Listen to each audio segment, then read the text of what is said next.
નમસ્કાર મિત્રો, આજની વિડીયોમાં વાત થશે દેશ અને દુનિયાના સુપરફાસ્ટ સમાચારની। સૌપ્રથમ વાત થશે બેટ દ્વારકાની। યાત્રાધામ બેટ દ્વારકામાં મેગા ડિમોલેશનનું આયોજન। પ્રસિદ્ધ યાત્રાધામ બેટ દ્વારકામાં ફરીવાર તંત્રનું બુલડોઝર ફર્યું છે। સરકારી જમીન ઉપર કબજો જમાવીને બેઠેલા ભૂમાફિયામાં ફફડાટ ફેલાયો છે। હાલ બેટ દ્વારકાનો વિકાસ ચાલુ હોય છે, તેથી સરકારી જમીન પચાવી લેનારા પાસેથી જમીન મુક્ત કરવાની તંત્રની કામગીરી તેજ કરવામાં આવી છે। ઓખા નગરપાલિકા, ઓખા પોલીસ તેમજ દ્વારકા એસડીએમ સહિતના અધિકારીઓ ડિમોલેશનની કામગીરીમાં જોડાયા હતા। મિત્રો, અન્ય મહત્વના સમાચારની વાત કરીએ તો અધિકારીએ કર્યો વેશ પલટો અને પછી જોવા જેવી થઈ। વિડીયોમાં જે દેખાઈ રહ્યું છે તો કોઈ સામાન્ય વ્યક્તિ નથી। પંચમહાલ જિલ્લા પુરવઠા અધિકારીનો ગોધરા મામલતદાર કચેરીએ સ્ટિંગ ઓપરેશન કર્યું હતું। ધોતી, ટોપી અને ચશ્મા પહેરીને અધિકારીએ કર્યો વેશ પલટો કરીને આ અધિકારી લોકોને પડતી મુશ્કેલીઓનો જાત અનુભવ કર્યો હતો। પુરવઠા અધિકારી એસટી મકવાણા વેશ પલટો કરીને ગોધરા મામલતદાર કચેરીએ પહોંચ્યા હતા। ગોધરા મામલતદાર કચેરીમાં ચાલતી લાલિયાવાડીનો મોટો ખુલાસો પણ થયો હતો। મિત્રો, અન્ય મહત્વના સમાચારની વાત કરીએ તો દિલ્હીથી સૌથી મોટા સમાચાર સામે આવી રહ્યા છે। દિલ્હીમાં પીએમ મોદીના સંબોધનની મોટી વાતો પણ સામે આવી છે। ભારત મજબૂત આર્થિક સ્થિતિનું પ્રતીક બન્યું છે। દેશ ત્રીજા સૌથી મોટા અર્થતંત્ર તરફ આગળ વધી રહ્યો છે। 2025માં અમારી ભૂમિકા વધુ મજબૂત થશે તેવું મોદીએ જણાવ્યું છે।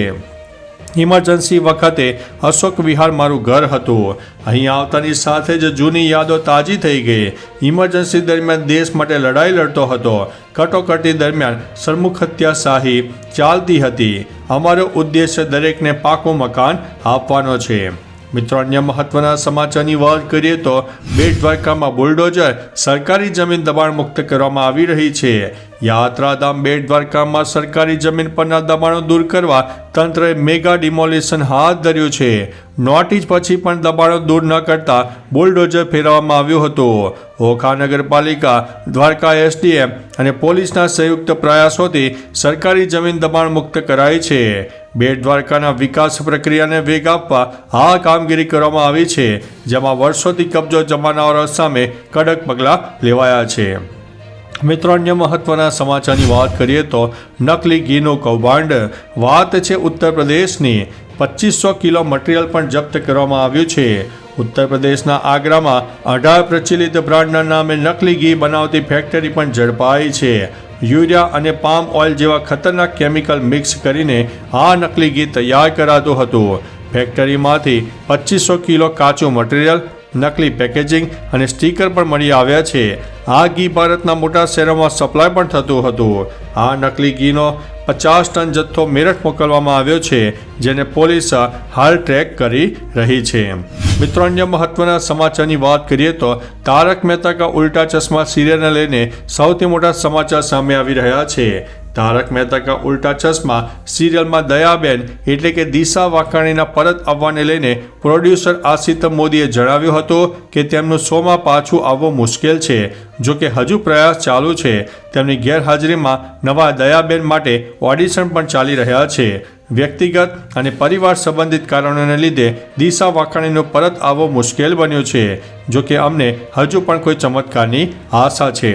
મિત્રો, અન્ય મહત્વના સમાચારની વાત કરીએ તો અમરેલી લેટર કાંડ, પાયલ ગોટી જામીન ઉપર મુક્ત। અમરેલી લેટર કાંડમાં પાયલ ગોટીને 15,000ના બોન્ડ ઉપર જામીન મંજૂર થયા છે। પાયલ જેલ મુક્ત થવાની શક્યતા છે। કોર્ટના ચુકાદા બાદ પાટીદાર સમાજમાં આનંદ ફેલાયો। કથિત લેટર કાંડ મામલે યુવતીની ધરપકડ કરાતા ભારે વિરોધ થયો હતો। સાથોસાથ સહકારી અને ભાજપ અગ્રણી દિલીપ સંઘાણી દ્વારા પાયલને અમરેલી જિલ્લા મધ્યસ્થ સહકારી બેંકમાં નોકરી આપવાની પણ જાહેરાત કરવામાં આવી છે। મિત્રો, અન્ય મહત્વના સમાચારની વાત કરીએ તો ગુજરાતની ધરા ફરીથી ધ્રુજી છે। ગુજરાતમાં આવ્યો છે ભૂકંપ। કચ્છની ધરા ફરી એક વખત ધ્રુજી છે। મળતા સમાચાર પ્રમાણે ગઈકાલે ફરીથી કચ્છમાં ધરતીકંપના આંચકા અનુભવાયા છે। ભૂકંપની માહિતી આપતી સરકારી વેબસાઇટ પ્રમાણે કચ્છના રાપર નજીક 2.3ની તીવ્રતાનો ભૂકંપ આવ્યો હતો। સાંજે 4 વાગ્યે અને 16 મિનિટે આ આવેલા ભૂકંપનું કેન્દ્રબિંદુ રાપરથી 24 કિલોમીટર દૂર હોવાનું સામે આવ્યું છે। મિત્રો, અન્ય મહત્વના સમાચારની વાત કરીએ તો સુરતથી એક દુઃખના સમાચાર સામે આવ્યા છે. એક સાથે 5 વાહનો વચ્ચે અકસ્માતની ઘટના બની છે. સુરતના માંગરોળ તાલુકાના ધામડોડ ગામ પાસે Mumbai Ahmedabad national express highway પર 3 કાર અને 2 ટ્રક વચ્ચે ગંભીર અકસ્માત થયો હતો. એક પછી એક 5 વાહન અથડાયા હતા. ઘટનાની જાણ થતાં national highway authority of India અને જિલ્લા ટ્રાફિક પોલીસ તાત્કાલિક ઘટના સ્થળે પહોંચી અને ક્રેનની મદદથી વાહનો રસ્તા પરથી હટાવ્યા હતા. આ અકસ્માતથી હાઈવે પર ભારે ટ્રાફિક જામ થયો હતો.